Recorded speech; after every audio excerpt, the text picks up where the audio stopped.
Sahabat hikmah tahajud, pernahkah Anda membayangkan sebuah keajaiban di mana saat Anda memejamkan mata dalam lilitan hutan yang mencekik? Namun saat Anda membuka mata di pagi hari, seolah-olah seluruh beban itu diangkat oleh tangan-tangan gaib yang tidak terlihat, dan digantikan dengan ketenangan serta jalan keluar yang tidak masuk akal. Assalamualaikum warahmatullahi wabarakatuh. Sahabat hikmah tahajud yang dirahmati Allah, jika hari ini Anda mendengarkan suara ini, yakinlah ini bukan sebuah kebetulan. Ini adalah panggilan lembut dari langit. Ini adalah sentuhan kasih sayang Allah yang sedang mengetuk pintu hati Anda, yang mungkin sudah lama letih, sudah terlalu sering menahan sesak, dan sudah hampir menyerah menghadapi kerasnya hidup. Subhanallah, betapa sering manusia kuat di siang hari, tetapi rapuh ketika malam tiba. Betapa sering senyum dipaksakan di hadapan orang lain, namun air mata jatuh diam-diam saat kepala menyentuh bantal. Sahabat hikmah tahajud, video ini hadir membawa sebuah harapan besar. Sebuah pesan langit tentang rahasia yang sering diabaikan manusia, sebuah kunci yang selama ini mungkin berada sangat dekat dengan Anda, namun tidak pernah benar-benar digunakan. Sesuai dengan judul yang sedang Anda simak saat ini, datangnya uang goib. Baca zikir ini 99 kali sebelum tidur, pintu rezeki 9 penjuru langit terbuka. Pembahasan ini bukan sekadar cerita indah atau janji kosong. Ini adalah ajakan untuk memahami bagaimana Allah bekerja di balik layar kehidupan kita, terutama di saat mata terpejam dan dunia terasa sunyi. Saudaraku, banyak orang mengira bahwa rezeki hanya bergerak ketika tubuh bekerja. Padahal, dalam ajaran Islam yang penuh rahmat, ada mekanisme ilahiyah yang justru aktif saat kita tidur. Saat jasad beristirahat, ruh melakukan perjalanan. Saat dunia terdiam, langit justru sibuk. Namun sayangnya, banyak dari kita tidur dalam keadaan hati yang kotor, pikiran yang kusut, dan jiwa yang dipenuhi kecemasan. Kita tidur sambil memeluk masalah, bukan menyerahkannya kepada Allah. Kita tidur sambil menghitung hutang, bukan sambil mengingat namanya. Sahabat hikmah tahajud, disinilah letak rahasia besar itu. Detik-detik sebelum tidur bukan waktu biasa. Itu adalah persimpangan antara alam sadar dan alam ruhani. Itu adalah momen wafat kecil, di mana ruh kita dihadapkan kembali kepada sang pemilik hidup. Jika pada saat itu kita datang dengan hati yang bersih, lisan yang berzikir, dan jiwa yang pasrah, maka subhanallah pintu-pintu langit akan terbuka tanpa suara. Rezeki akan disiapkan tanpa kita sadari. Jalan keluar akan disusun tanpa perlu kita memaksa. Video ini akan mengajak Anda menyelami lebih dalam keutamaan dan manfaat sebuah zikir sederhana yang dibaca 99 kali sebelum tidur. Zikir yang bukan mantra, bukan ritual sesat, dan bukan jalan pintas yang menyalahi syariat. Ini adalah zikir tauhid yang mengagungkan Allah sebagai satu-satunya pemilik perbendaharaan langit dan bumi. Zikir yang membersihkan hati, menenangkan gelombang pikiran, dan menyelaraskan ruh dengan frekuensi langit. Saudaraku yang dimuliakan Allah, mungkin hari ini Anda sedang berada di titik terendah hidup, hutang menumpuk, usaha terasa buntu, pintu-pintu rezeki seperti tertutup rapat dari segala arah. Namun dengarkan baik-baik, selama Anda masih bisa tidur, dan masih bisa menyebut nama Allah, maka harapan itu belum mati. Selama Anda masih mau memperbaiki cara tidur Anda, maka hidup Anda masih bisa diperbaiki. Karena dalam Islam, tidur bukan akhir dari ikhtiar, melainkan awal dari pertolongan yang sering tidak disangka-sangka. Sebelum kita masuk ke pembahasan inti, sebelum kita membedah amalan dan kisah nyata yang akan membuka mata batin Anda, tenangkanlah hati sejenak. Tarik napas perlahan. Rasakan bahwa Anda sedang dipeluk oleh kasih sayang Allah. Niatkan dalam hati, ya Allah, aku ingin berubah. Aku ingin keluar dari kesempitan ini dengan caramu yang halal dan Engkau ridhai. Insya Allah, jika Anda menyimak video ini dengan hati yang terbuka, bukan hanya pengetahuan yang Anda dapatkan, tetapi juga ketenangan, harapan baru, dan arah hidup yang lebih terang. Inilah pembuka perjalanan kita malam ini. perjalanan dari tidur biasa menuju tidur yang bernilai ibadah. Dari tidur penuh beban, menuju tidur yang menjadi magnet rezeki. Dan semua itu dimulai dari 5 menit sebelum mata Anda terpejam. Pertama, tidur bukan sekadar istirahat, tapi wafat kecil yang menentukan nasib. Saudaraku yang dirahmati Allah, selama ini kebanyakan manusia memandang tidur hanya sebagai aktivitas biologis. Tidur dianggap sekadar memejamkan mata, merebahkan tubuh yang lelah, lalu berharap esok hari bisa bangun dengan tenaga baru. Namun dalam pandangan Islam yang dalam dan penuh hikmah, tidur bukanlah perkara ringan. Tidur adalah wafat kecil, sebuah peristiwa besar yang terjadi setiap malam, namun sering tidak disadari maknanya. Subhanallah, Allah sendiri menjelaskan bahwa saat manusia tidur, ruh dilepaskan dari jasad.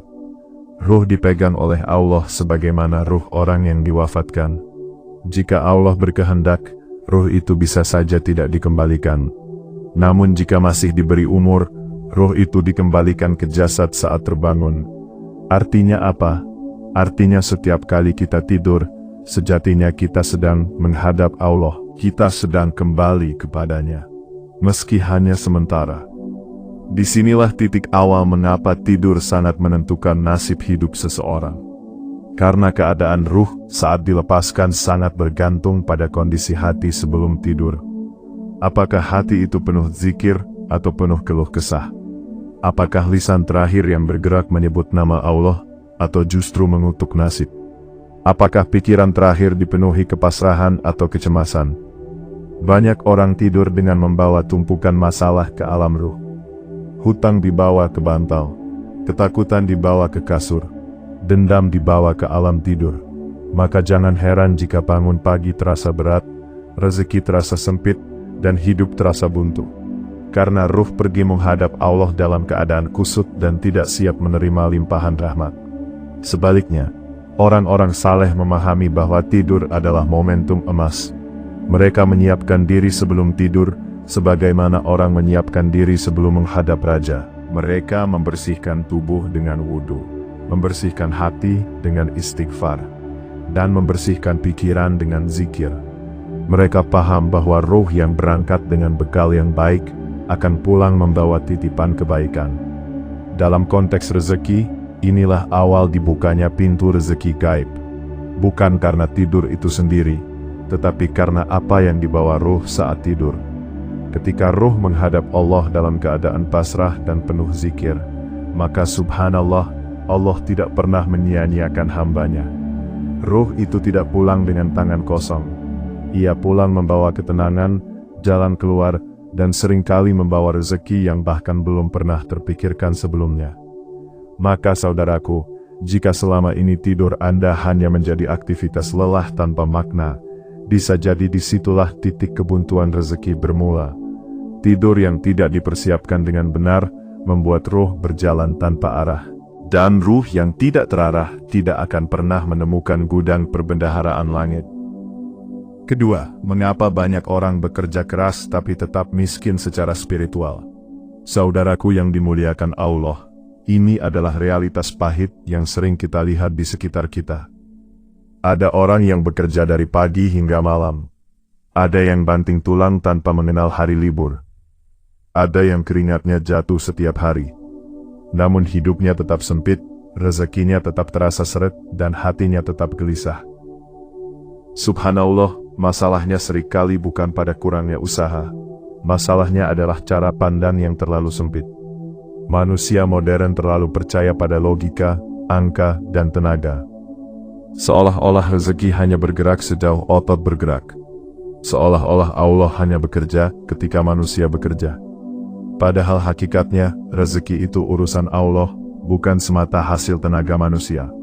Usaha adalah kewajiban, tetapi hasil adalah hak prerogatif Allah. Ketika seseorang bekerja keras tetapi memutus hubungan ruhani dengan Allah, maka yang terjadi adalah kelelahan tanpa keberkahan. Ada uang tapi cepat habis. Ada penghasilan tapi selalu ada masalah baru. Inilah yang disebut miskin secara spiritual. Bukan tidak punya uang, tetapi tidak punya ketenangan. bukan tidak bekerja, tetapi tidak tersambung dengan langit. Orang seperti ini sering tidur dalam keadaan pikiran penuh strategi dunia, tetapi lupa berbicara dengan Allah sebelum tidur. Subhanallah, betapa banyak manusia yang lebih rajin menghitung uang sebelum tidur daripada menghitung zikir. Lebih rajin memikirkan cicilan daripada mengingat siapa pemilik rezeki. Akibatnya, ruh mereka tidur dalam keadaan lelah dan kosong. Ruh yang kosong tidak akan pernah bisa mengakses perbendaharaan langit. Bekerja keras tanpa mengaktifkan jalur langit, ibarat mendorong gerobak dengan rem tangan masih terpasang. Seberapa kuat pun dorongannya, laju tetap tertahan. Tetapi ketika rem itu dilepas, dorongan kecil pun bisa melaju jauh. Jalur langit itulah rem yang sering tidak dilepas oleh manusia. Membuka jalur langit tidak membutuhkan modal besar, tidak butuh relasi, tidak butuh jabatan. Yang dibutuhkan hanyalah kesadaran dan kehadiran hati, terutama di waktu-waktu sunyi seperti sebelum tidur. Saat dunia diam, Allah justru membuka pintu-pintunya bagi hamba yang mau mengetuk. Ketiga, uang goib yang halal bukan pesugihan, tapi mekanisme langit. Saudaraku, istilah uang goib sering disalahpahami. Banyak orang langsung mengaitkannya dengan jin tuyul atau jalan sesat. Padahal dalam pemahaman Islam yang lurus, uang goib bukanlah uang dari makhluk halus, melainkan rezeki yang datang dari jalur yang tidak terlihat dan tidak disangka-sangka. Subhanallah, Allah sendiri berjanji akan memberi rezeki dari arah yang tidak pernah dihitung oleh manusia. Ini bukan mitos, ini janji ilahi. Uang goib adalah uang yang datang tanpa didahului rencana manusia, tanpa diprediksi logika, dan tanpa bisa dikalkulasi oleh akal. Dalam kehidupan sehari-hari, bentuknya bisa sangat sederhana. Bisa berupa pertemuan yang tidak disengaja. Bisa berupa musibah kecil yang justru membuka pintu besar. Bisa berupa orang yang tiba-tiba tergerak membantu. Bisa berupa peluang yang muncul tepat di saat terdesak. Semua itu bukan kebetulan, itu adalah mekanisme langit yang bekerja ketika seseorang tersambung dengan Allah. Mekanisme ini tidak akan aktif jika hati tertutup, ruh kotor, dan tidur dilalui tanpa zikir. Pesugihan meminta tumbal, mekanisme langit meminta kepasrahan. Pesugihan mengikat pada makhluk, mekanisme langit mengikat langsung kepada Allah. Itulah perbedaan yang sangat tegas. Orang-orang yang memahami rahasia ini tidak pernah mengejar uang secara membabi buta. Mereka mengejar ridho Allah. Karena mereka yakin ketika ridho Allah turun, rezeki akan mengejar mereka dari 9 penjuru langit. Keempat, 5 menit sebelum tidur yang lebih bernilai dari seharian bekerja. Saudaraku yang dirahmati Allah, 5 menit sebelum tidur sering dianggap remeh. Banyak orang mengisinya dengan ponsel, media sosial, atau lamunan kosong. Padahal justru di waktu inilah alam bawah sadar terbuka lebar, ruh bersiap berangkat, dan langit berada pada jarak paling dekat. Subhanallah, di momen ini gelombang pikiran manusia melambat, logika melemah, hati menjadi lebih jujur. Apa yang ditanamkan pada 5 menit ini akan terbawa ke alam tidur. Dan dari sanalah dampaknya menyebar ke kehidupan nyata.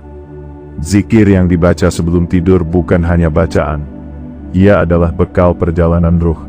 Ia adalah sandi yang membuka pintu. Ia adalah sinyal yang dikirim ke langit bahwa seorang hamba sedang mengetuk dengan penuh adab. Banyak orang bekerja seharian penuh, tetapi tidak pernah menyentuh titik ini. Akibatnya, usaha mereka seperti berjalan di tempat. Sebaliknya, orang yang menjaga 5 menit ini seringkali melihat perubahan besar tanpa harus mengubah banyak hal di siang hari. Karena ketika Allah sudah bekerja, manusia hanya tinggal menyaksikan. Kelima, kisah nyata Bapak Darmawan saat ban pecah menjadi gudang rezeki.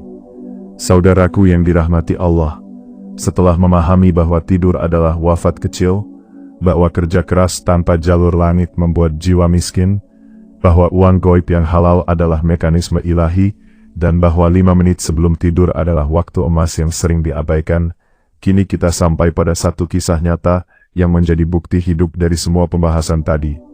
Kisah ini bukan tentang orang kaya, bukan pula tentang tokoh terkenal. Ini adalah kisah seorang pedagang sayur sederhana bernama Bapak Darmawan. Seorang kepala keluarga yang hidupnya, seperti banyak orang lain, berada di persimpangan antara ikhtiar dan keputusasaan. Setiap subuh, sebelum azan pertama berkumandang, Bapak Darmawan sudah bangun. Tangannya terbiasa memanggul keranjang sayur. Kakinya terbiasa melangkah di jalan gelap. Hidupnya bukan malas, justru terlalu keras. Namun semakin ia bekerja, hutangnya justru semakin terasa mencekik. Biaya sekolah anak, sewa lapak, pinjaman harian, semuanya menumpuk seperti gunung di dada. Dan subhanallah, di titik itu Bapak Darmawan tidak kekurangan usaha, tetapi kekurangan sandaran. Ia bekerja dari terbit fajar sampai malam, lalu tidur dalam keadaan pikiran penuh kecemasan. Tidurnya hanya memindahkan kelelahan, bukan menghapus beban. Ruhnya berangkat menghadap Allah dalam keadaan resah dan penuh ketakutan. Hingga suatu malam, setelah hari yang sangat melelahkan dan hutang yang semakin mendesak, Bapak Darmawan duduk lama di tepi kasur. Untuk pertama kalinya dalam waktu yang lama, ia tidak menghitung uang. Ia tidak menyusun strategi dagang. Ia hanya menundukkan kepala dan berkata lirih, "Allah, aku sudah tidak tahu lagi harus kemana." Di malam itulah ia teringat nasihat sederhana tentang zikir sebelum tidur. Ia tidak memahami teori besar. Ia hanya melakukannya dengan hati yang benar-benar hancur dan pasrah. Ia membaca Ya Fattah Ya Razak dengan pelan, berulang, tanpa hitungan logika, hanya dengan satu harapan, Allah membuka jalan. Ia tertidur dalam keadaan berbeda. Untuk pertama kalinya, tidurnya terasa ringan, seolah beban itu dititipkan. Keesokan paginya, dalam perjalanan mengantar sayur, ban motornya pecah di jalan yang jarang ia lewati. Sebuah kejadian kecil, yang biasanya hanya menambah masalah. Namun subhanallah, justru disitulah skenario langit bekerja. Seorang pria berhenti membantu. Percakapan singkat terjadi. Dari obrolan ringan itu, terungkap kebutuhan, peluang, dan kejujuran. Hari itu, bukan hanya ban yang diganti. Hidup Bapak Darmawan mulai bergeser.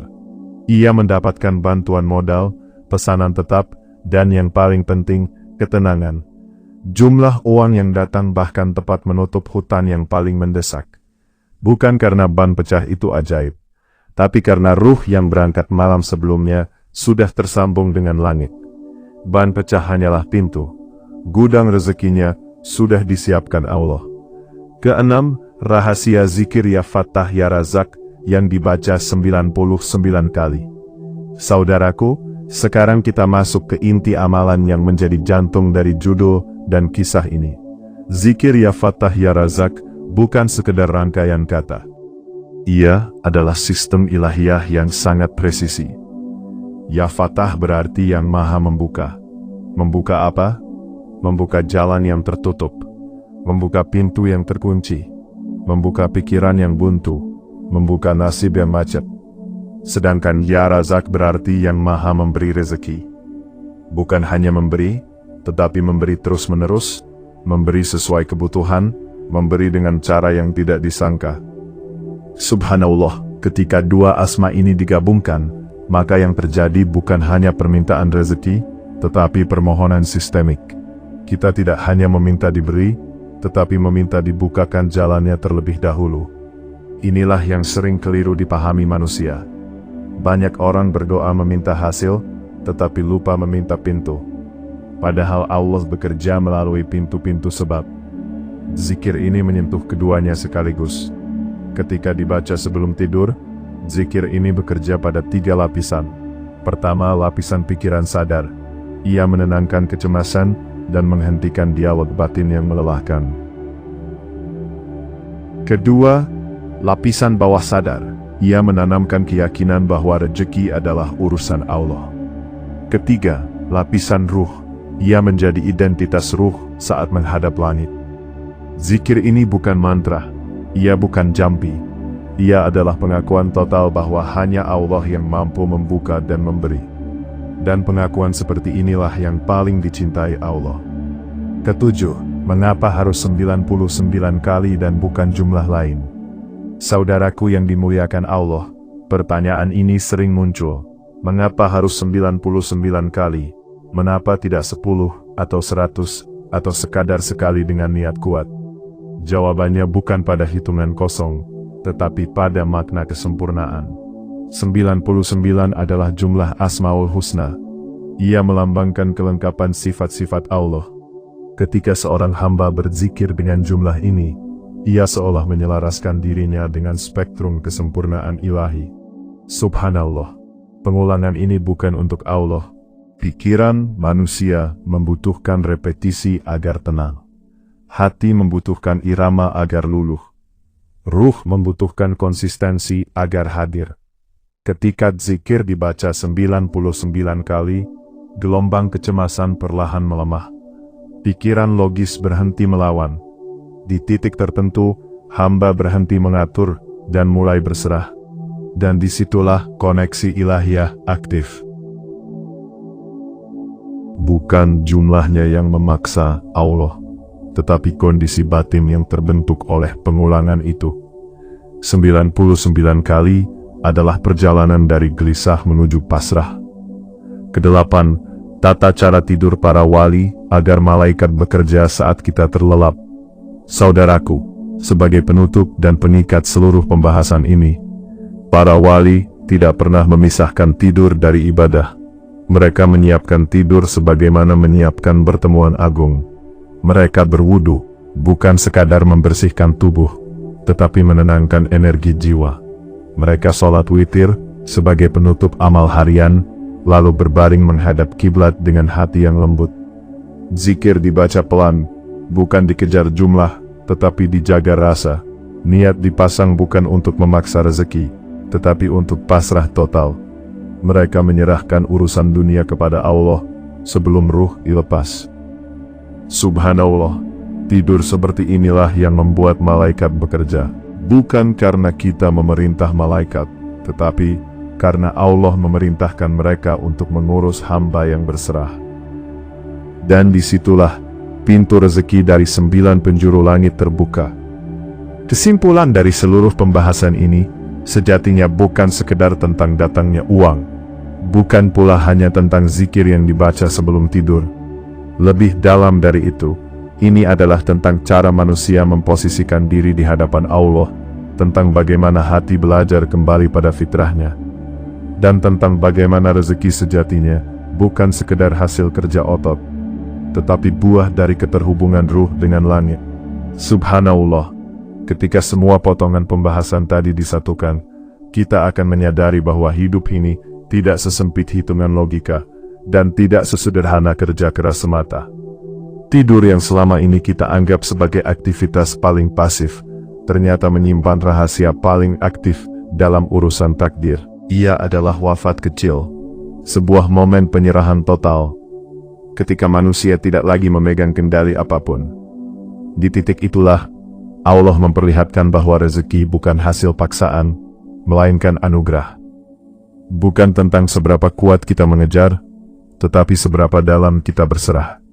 Dan zikir sebelum tidur, bukanlah mantra, bukan pula jalan pintas instan, melainkan bahasa jiwa yang sedang mengetuk pintu langit dengan adab dan kerendahan. Pembahasan tentang kebutaan spiritual mengajarkan satu hal penting, bahwa banyak kegelisahan hidup lahir, bukan karena kurang usaha, melainkan karena putusnya hubungan batin dengan sumber ketenangan. Ketika hati terlalu bising oleh hitungan dunia, ia kehilangan kepekaan untuk menangkap isyarat langit. Maka zikir, khususnya menyebut nama Ya Fatah dan Ya Razak, menjadi proses menata ulang kesadaran, dari merasa sempit menjadi lapang, dari merasa sendiri, menjadi ditemani Allah. Disitulah rezeki mulai bergerak. Seringkali tanpa suara, tanpa pengumuman, tapi nyata dampaknya. Kisah tentang rezeki yang datang dari arah tak terduga, mengajarkan bahwa Allah tidak pernah kehabisan cara. Jalan yang menurut manusia buntu, bagi Allah hanyalah belokan kecil. Apa yang tampak sebagai musibah, bisa menjadi pintu. Apa yang terlihat sebagai keterlambatan justru penyelamatan. Inilah makna uang gaib yang halal. Bukan sesuatu yang mistis dan gelap, tetapi rezeki yang datang di luar dugaan, karena manusia tidak mengurung Allah dalam rumusnya sendiri. Jumlah bacaan, waktu sebelum tidur, dan adab para wali bukanlah ritual kosong. Semua itu adalah latihan disiplin hati, agar jiwa tenang, pikiran luruh, dan kecemasan dilepaskan. Saat seseorang tidur dalam keadaan berdamai dengan takdir, lapang dalam doa, dan jujur dalam kepasrahan, ia sedang memberi ruang bagi malaikat untuk bekerja, bagi langit untuk menyusun skenario terbaik. Bahkan jika keesokan hari belum terlihat perubahan besar, proses di alam ruh sudah dimulai, dan itu jauh lebih penting dari hasil instan. Maka kesimpulannya, pembahasan ini mengajak kita untuk kembali memaknai hidup secara utuh. Bekerja tetaplah bekerja, berusaha tetaplah berusaha, sholat tetap ditegakkan, namun hati jangan lupa pulang. Jangan tidur dalam keluh kesah, tidurlah dalam zikir. Jangan memejamkan mata dengan ketakutan, pejamkan dengan keyakinan. Karena ketika manusia sudah sampai pada titik pasrah yang jujur, disitulah Allah mulai menunjukkan kuasanya, dengan cara yang sering membuat kita terdiam dan berbisik, Subhanallah.